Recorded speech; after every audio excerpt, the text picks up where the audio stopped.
Bom dia, bem-vindos a mais esta sessão do KPMG Talks. Hoje vamos abordar um tema um pouco diferente daquilo que é comum nestas iniciativas da KPMG. Vamos falar sobre experiências digitais. Vamos falar sobre experiências digitais e na perspectiva da utilização do Design Thinking para acelerar e para criar mais com menos.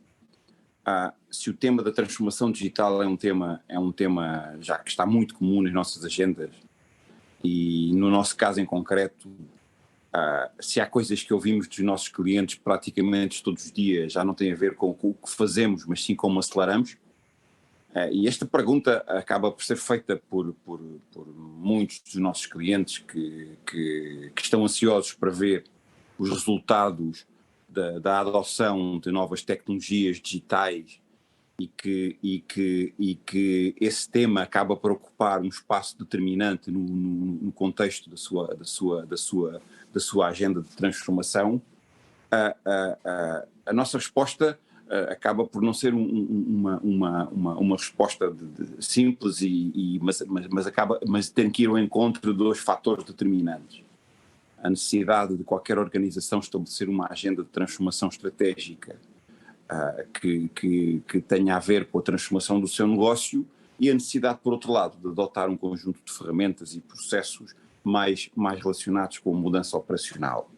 E é nesse contexto que nós, na KPMG, estamos desde há muito tempo a desenvolver estas metodologias de Design Thinking.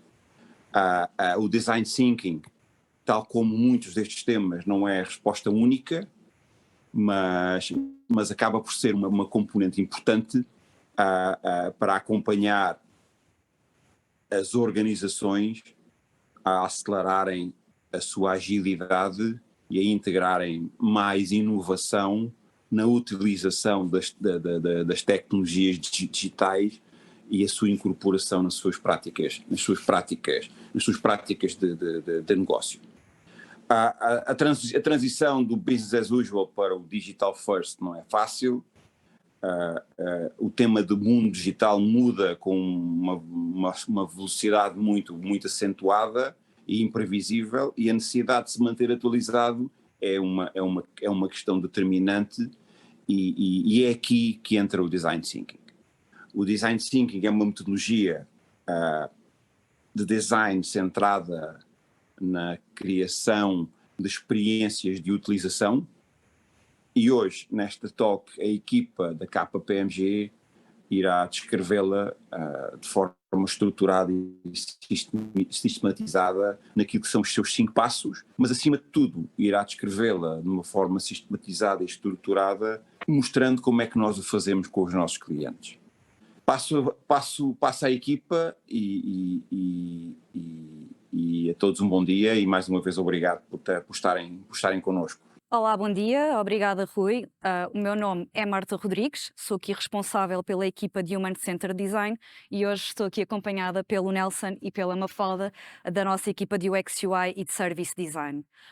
Começo esta apresentação por vos perguntar como é que o Design Thinking consegue contribuir para esta aceleração digital que o Rui ainda agora falou. Vivemos numa era em que cada vez mais esta questão da aceleração digital é muito importante, através dos avanços tecnológicos, como as áreas de inteligência artificial, Big Data, Cloud, Internet of Things.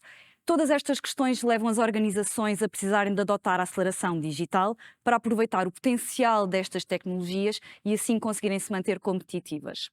Outro dos aspectos muito importantes é a expectativa dos clientes. Mais do que nunca, os clientes querem ter experiências digitais perfeitas em todos os canais possíveis e imaginários. Ou seja, acabamos por ter aqui uma exigência de criar produtos que sejam customizáveis, personalizáveis e interações em tempo real. Cada vez mais queremos esperar menos e ter interações em tempo real. Ou seja, a aceleração digital permite que as organizações atendam a estas expectativas e ofereçam experiências superiores aos nossos clientes. Isto sempre a pensar numa ótica de conectividade global. Ou seja, a aceleração digital é crucial para as organizações expandirem o seu alcance e conseguirem também conectar-se globalmente, de modo a criarem novas oportunidades para o público mais amplo.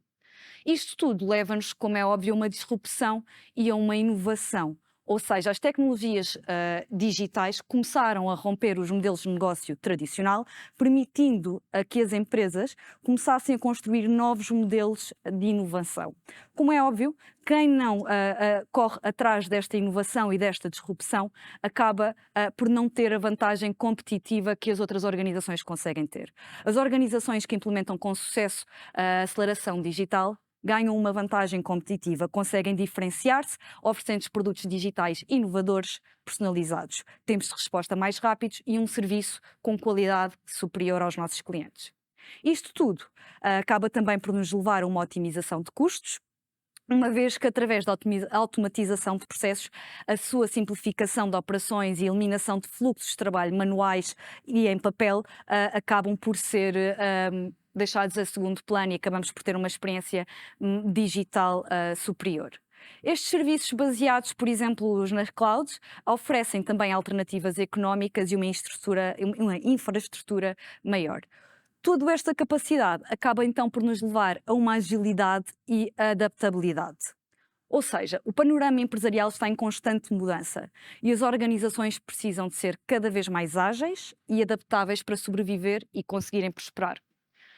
A aceleração digital permite que estas organizações consigam responder rapidamente a mudanças de mercado, que adoptem novas tecnologias, experimentem ideias inovadoras e repitam os seus produtos e serviços. Ou seja, a aceleração digital acaba por ser crucial no ambiente empresarial, para todas as empresas conseguirem ser competitivas e conseguirem também satisfazer as expectativas dos seus clientes, impulsionando a inovação, otimizando as operações e capitalizar também ao mesmo tempo oportunidades apresentadas por estes avanços tecnológicos. Trata-se então de um imperativo estratégico para as organizações de todas as indústrias e setores. Por isso, se acabarmos por nos focar nesta capacidade de agilidade e adaptabilidade, conseguimos pensar que as tecnologias trouxeram bastantes coisas positivas, ou seja, permitiram-nos ter acesso a experiências, produtos digitais, e claro que isto tudo acaba por nos conduzir a muitos avanços nas nossas vidas, mas também nos trouxe aqui alguns desafios. Temos de ter cada vez mais experiências flexíveis, inovadoras, conseguir tirar o máximo produto de todos os recursos. E para isso a presença digital de uma empresa é atualmente uma realidade indispensável e torna-se muito importante apostar então numa personalidade forte e acima de tudo com qualidade. O aumento do e-commerce, das redes sociais, os produtos digitais, tudo isto são uma parte essencial do dia-a-dia das pessoas e por isso temos que tirar parte de todas estas pequenas coisas, representando então uma parte determinante na interação das marcas com os seus utilizadores. E devemos estar presentes neles, porque com a democratização da presença online surge também a necessidade de sermos cada vez mais competitivos.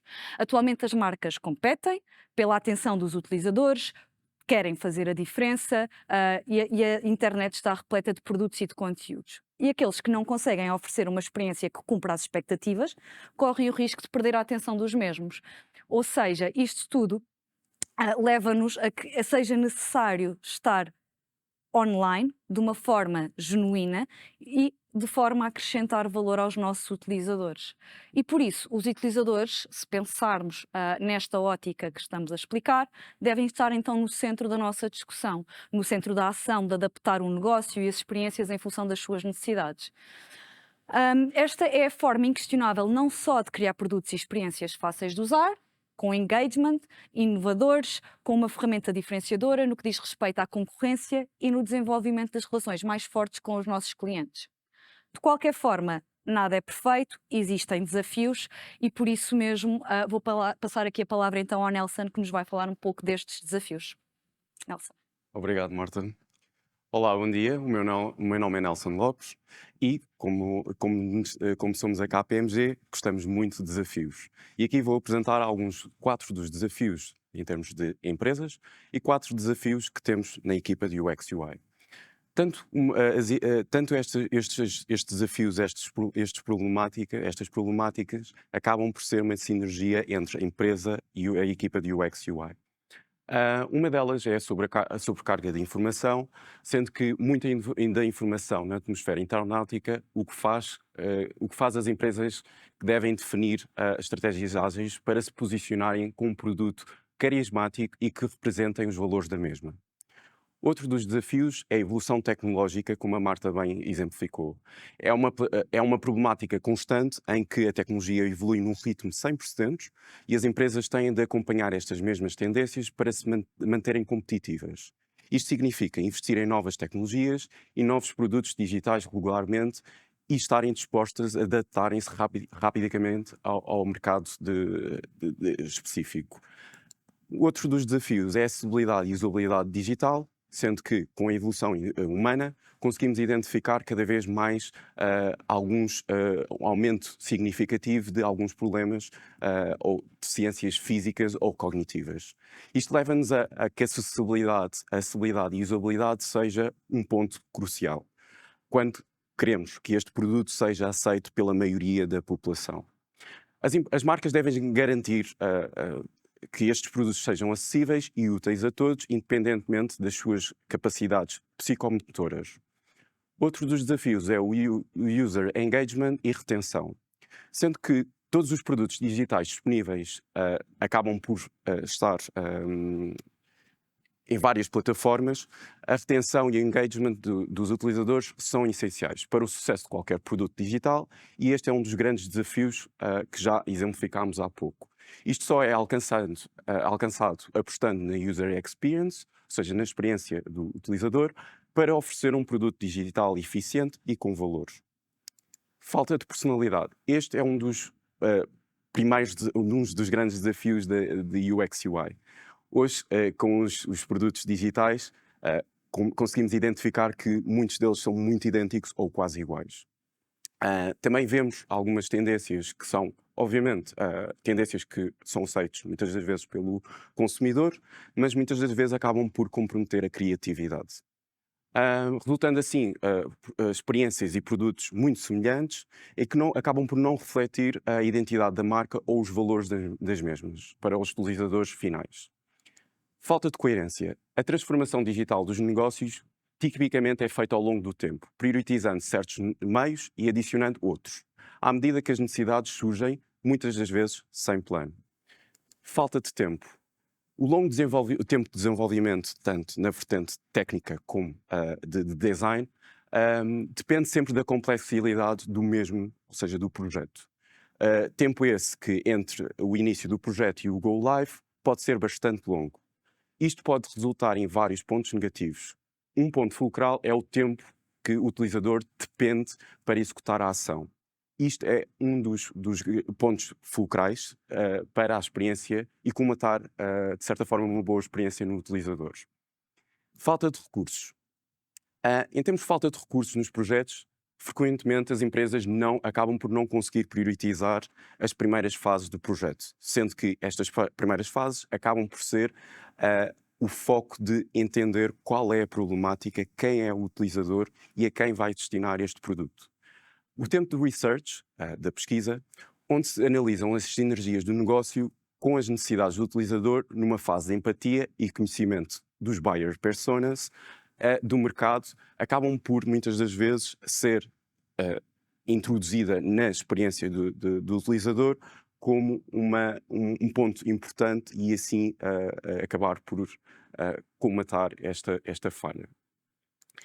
Outro do ponto que já acabámos por introduzir é a falta de personalidade, mas aqui trazemos exemplos mais concretos. Neste caso temos aqui a questão de homogeneização do design, da experiência no digital, em que conseguimos identificar, por exemplo, este caso de 3 plataformas totalmente diferentes, em que têm uma interface totalmente igual. Não conseguimos identificar a marca, simplesmente com um logótipo possivelmente, mas que neste caso, não está exposto. Temos também outra problemática que já é muito mais abrangente, que é a marca, a identidade em si da marca, onde conseguimos identificar esta homogeneização também da marca e do desenho da mesma. Onde conseguimos identificar estes logótipos, como exemplo, em que todas elas têm um desenho muito idêntico em termos de estilo de fonte, cores e até mesmo de espaçamento, por exemplo.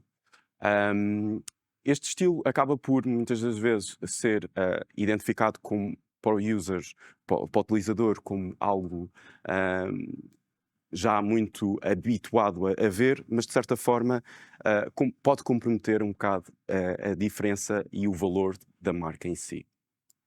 Falta de coerência. Isto, com a evolução da experiência na internautica, conseguimos identificar que muitas das vezes os produtos são executados de uma forma fugaz e muitas das vezes acabam por adaptar certos canais, ou seja, um desenvolvimento de um site a inicial a passar para uma aplicação, ou seja, a empresa identificar que consegue ou tem a necessidade de ter uma aplicação. E muitas das vezes acabam por fazê-lo a posteriori.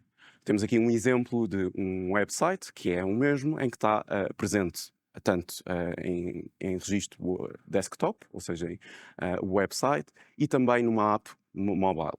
E conseguimos identificar aqui um componente que não é nada mais do que uma barra de pesquisa e a mesma tem um desenho muito diferente, o qual que acaba por comprometer um bocado esta coerência e esta primazia de referência da marca em si, ou seja, a inconsistência que pode ser comprometida.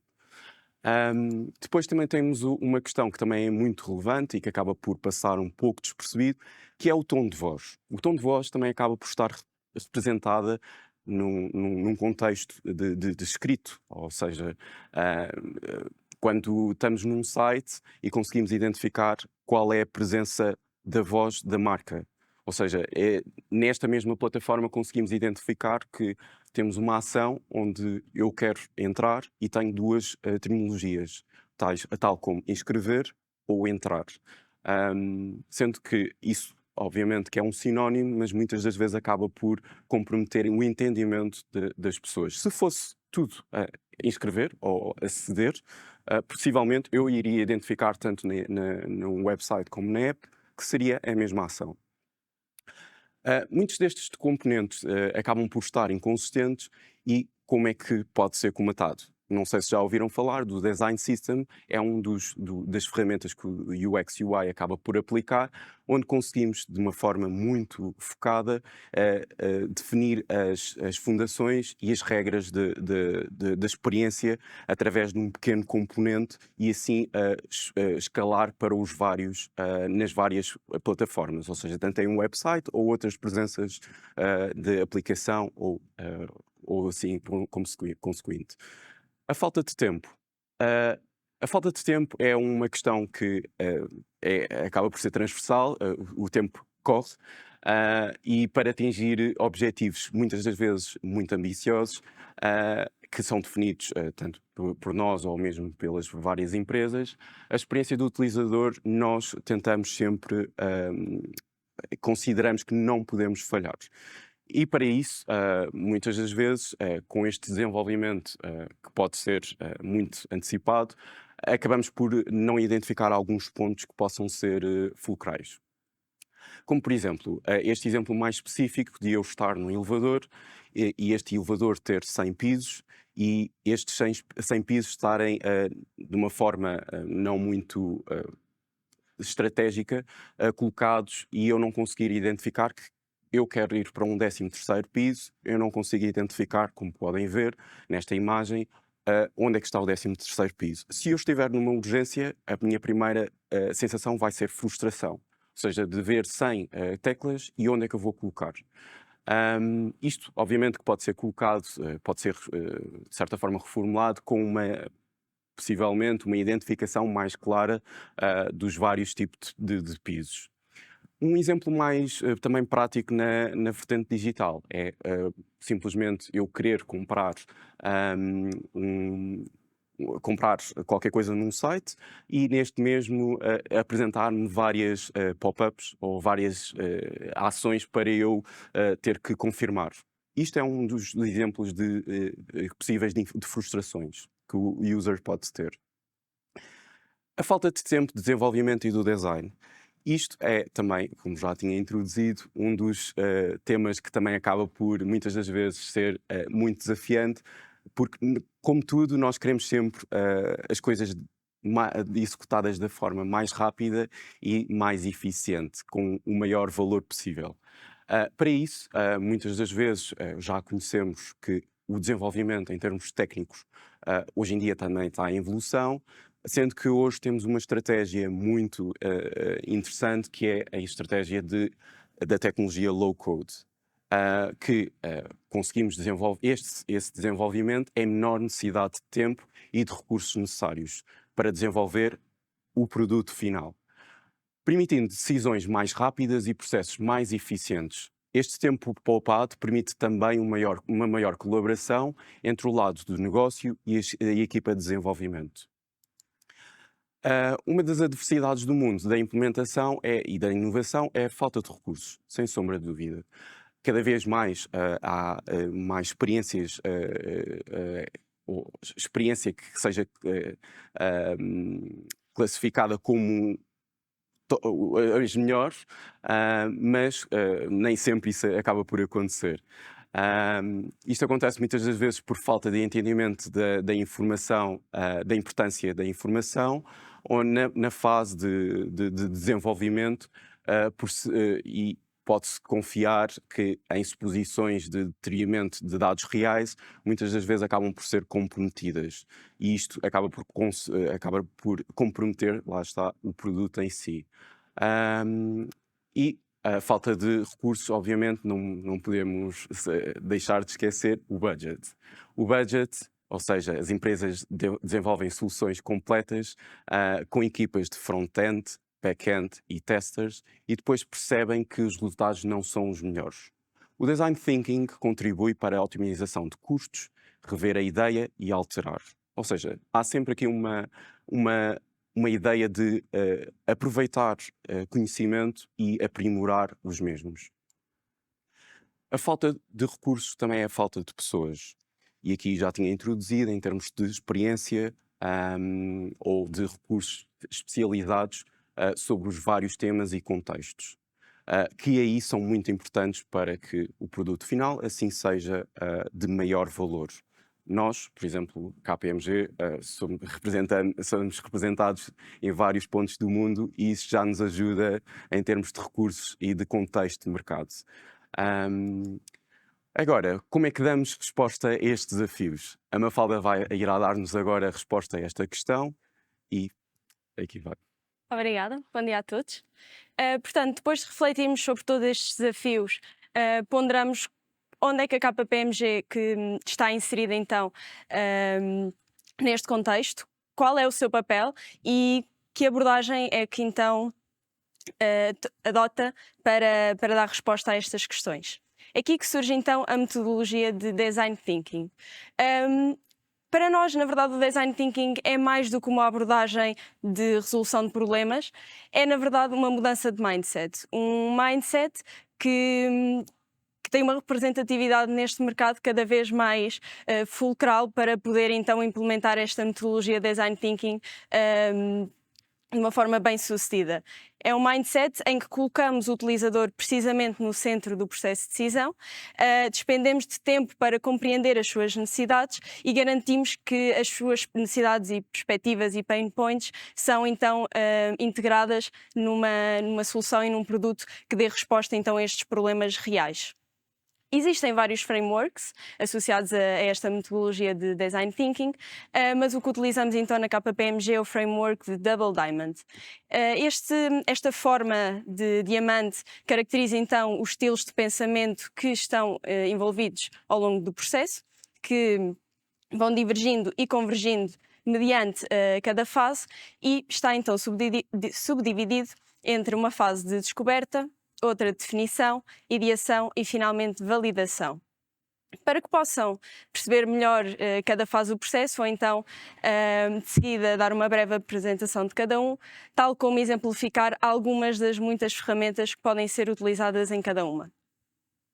Numa primeira fase temos então a fase de descoberta, onde há um foco em compreendermos o utilizador, mas sem esquecer que não deixamos de estar num contexto de negócio. Portanto, há aqui pressupostos e requisitos que têm também de ter sido em conta e que vão influenciar esta experiência do utilizador.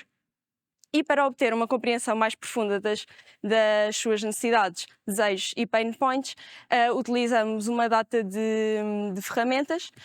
A mais direta e intuitiva é então a de entrevistas com os utilizadores, stakeholders. Depois, não esquecendo então esta parte da análise de mercado, poderemos realizar um benchmark que serve como um indicador de performance e de qualidade e que nos permite então fazer estas comparações a nível de eficiência e qualidade entre concorrência. E temos também aqui o exemplo do Stakeholder Map, que não é nada mais do que um diagrama que nos ajuda a perceber estas relações entre stakeholders, quer a nível interno, mas também externo, e a categorizar então as suas funções, as suas relações e perceber assim que influência é que têm sobre o projeto e de que forma é que nos podem dar aqui alguns inputs que vão influenciar a experiência dos nossos utilizadores. Isto tudo reflete-se ou pode resultar numa maior fidelidade dos clientes, pois haverá aqui sem dúvida uma taxa de satisfação mais elevada, dado que estamos a estabelecer um laço muito mais próximo com os clientes e isto irá traduzir-se naturalmente no aumento das receitas da empresa.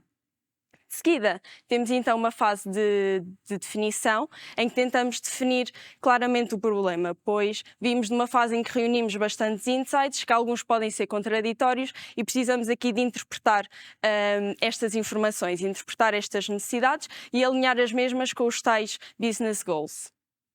Ao evitar o desenvolvimento de soluções que acabam por não abordar a causa principal do problema, estamos então a poupar tempo e recursos a longo prazo, pois estamos a criar soluções que são direcionadas à problemática que interessa, que realmente interessa e são, portanto, soluções eficazes.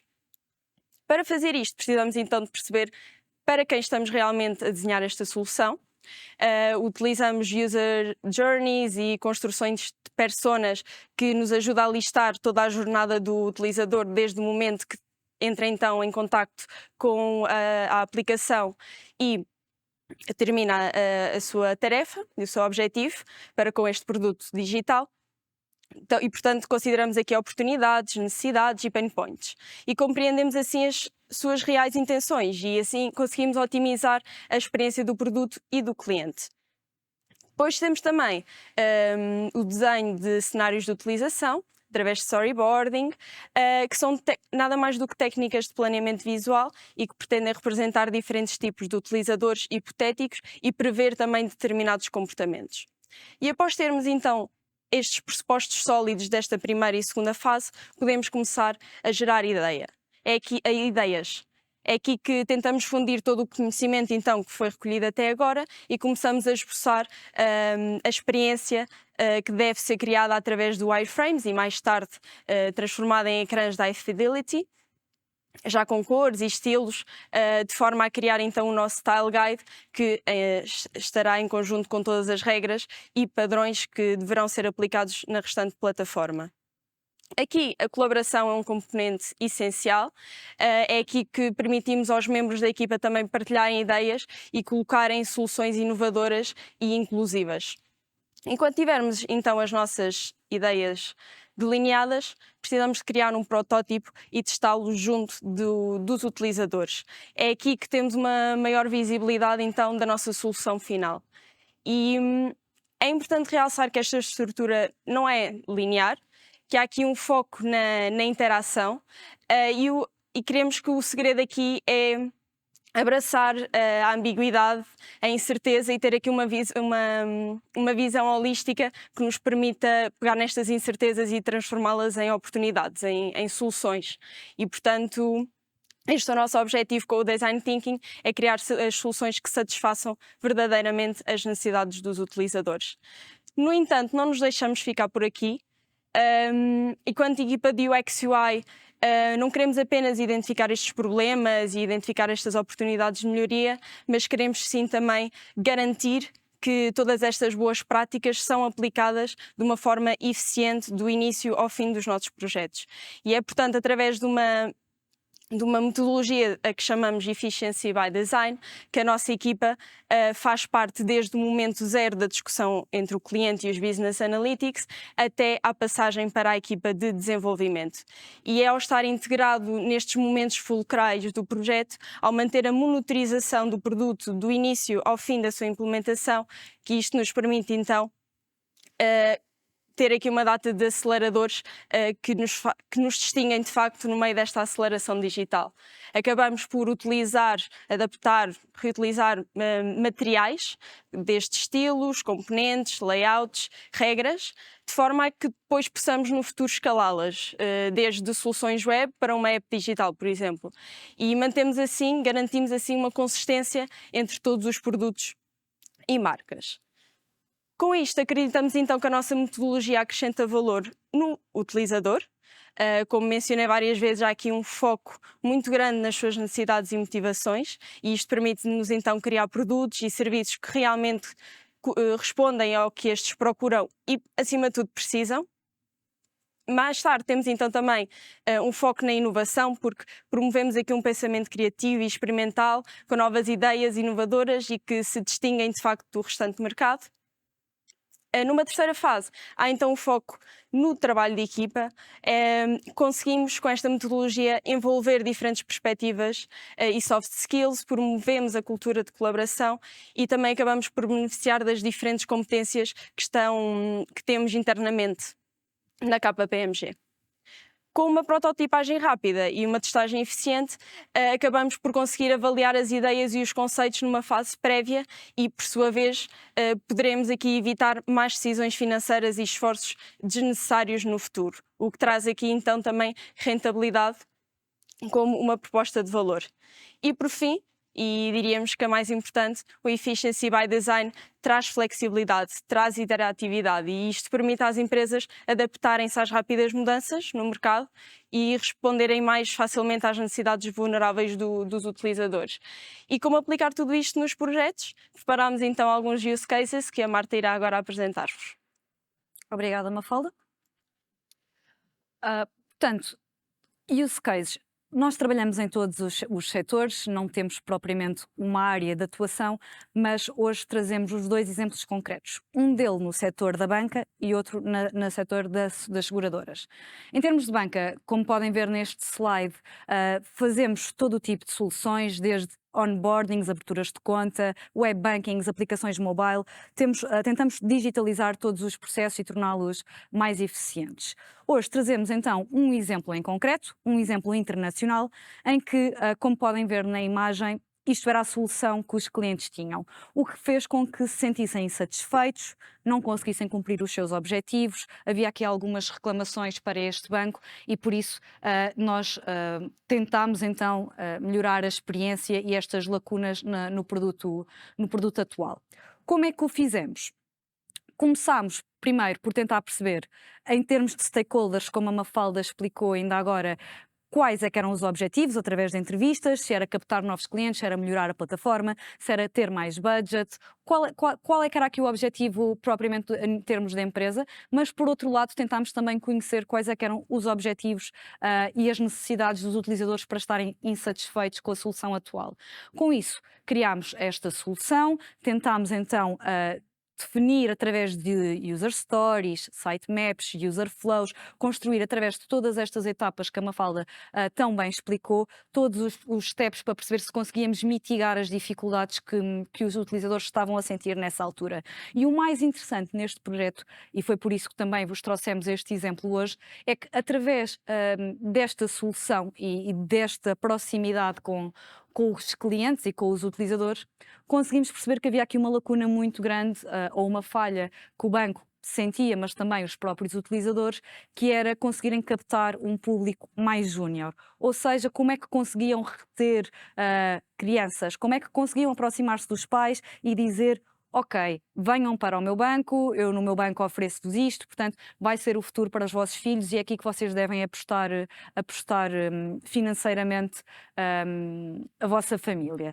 Através disto chegámos então a um produto que é uma Junior App, em que tentámos, por um lado, fazer entrevistas a crianças, criámos grupos etários diferentes, como é possível ver, criámos personas, porque cada grupo etário tem necessidades diferentes, compreensões diferentes. Tentámos criar então 3 faixas etárias, uma, por exemplo, dos 5 aos 8, outra dos 9 aos 11, outra dos 12 aos 15. Portanto, tentámos perceber aqui quais é que eram as necessidades para cada grupo etário e como é que conseguíamos cativar então estas crianças a sentirem mais interesse pela parte financeira, a parte da literacia bancária, como é que conseguimos tornar isto apelativo, sem ter aquele ar chato que normalmente é tão intrínseco quando falamos de dinheiro ou de banca. Como é que nós conseguimos tornar isto um pouco mais atrativo de forma a captarmos então o nosso público? E com isto tudo começámos então a construir aqui algumas jornadas, criámos a parte da gamificação, tentámos estruturar todas aqui as funcionalidades necessárias, também através do feedback que fomos recebendo por parte dos utilizadores. E há aqui um aspecto muito importante, que é como é que nós conseguimos falar com estes utilizadores. Este projeto, como ainda disse agora, é um projeto internacional, tínhamos uma língua diferente, aqui estamos a falar em que era necessário falar grego, por exemplo, e eu infelizmente acho que o Nelson e a Mafalda não falamos grego, então há aqui uma vantagem muito grande que nós conseguimos oferecer, que é a parte de termos equipas em todo o mundo, em que conseguimos trabalhar em colaboração, também como eles próprios ainda agora disseram, e por isso criámos aqui alguns corredores com as nossas firmas, em que nos ajudaram a fazer estas entrevistas e criar uma proximidade, em que a barreira linguística também não fosse um problema. Ou seja, não trabalhamos simplesmente em Portugal, trabalhamos em colaboração com todas as KPMGs, o que também acaba por nos trazer aqui alguma vantagem e conseguimos ultrapassar alguns pontos que poderiam ser algumas barreiras. Passando esta parte, tentamos então estruturar todas as funcionalidades, criámos os user flows, criámos a parte das customer journeys, fizemos as user stories, definimos os requisitos e acabamos então por chegar à nossa solução. Primeiro com wireframes, tentámos perceber se a solução fazia sentido ou não e depois então começámos a desenhá-la já com a parte da high fidelity mockups, em que foi desenhado o design system, definimos todas as regras e o que acabamos também por fazer, de forma a poupar aqui alguns custos de implementação, foi tentar validar novamente isto tudo com o nosso público-alvo, que são as crianças. Ou seja, criámos um protótipo, tentámos com este protótipo testar as funcionalidades, tentámos perceber se correspondia às necessidades dos nossos utilizadores, se achavam o nosso produto interessante, se a parte da gamificação fazia sentido e, para além disto, quando desenhamos também para crianças, há aqui um fator muito importante que é as preocupações que temos que ter em termos gráficos, em termos de usabilidade, em termos também de fonte, de cores, como é que nós conseguimos apelar aqui aos sentidos do nosso público, são um ponto que se calhar não pensamos tanto no nosso dia-a-dia, principalmente quando falamos na parte da banca, mas que temos também que conseguir adaptar mais uma vez ao nosso público-alvo. Isto acaba por ser, para mim, foi um projeto bastante interessante porque, por um lado, tínhamos criado um web banking em que tínhamos o nosso público mais adulto, em que tentámos inovar, melhorar a experiência, perceber quais é que eram as lacunas na plataforma atual e como é que a conseguíamos melhorar, mas por outro lado também criámos aqui um novo produto e uma nova linha para este cliente, em que tínhamos um utilizador mais júnior e foi um projeto que se diferenciou exatamente por isso, porque as preocupações são completamente diferentes e acabou por ser bastante interessante. Portanto, esta validação foi toda feita antes de irmos para desenvolvimento e a partir daqui então conseguimos perceber e melhorar o produto sem termos ainda a implementação. Depois disto, fechamos o produto e felizmente temos um cliente satisfeito. O outro exemplo que vos trago aqui é um exemplo completamente diferente do que acabei de explicar e é na parte das seguradoras.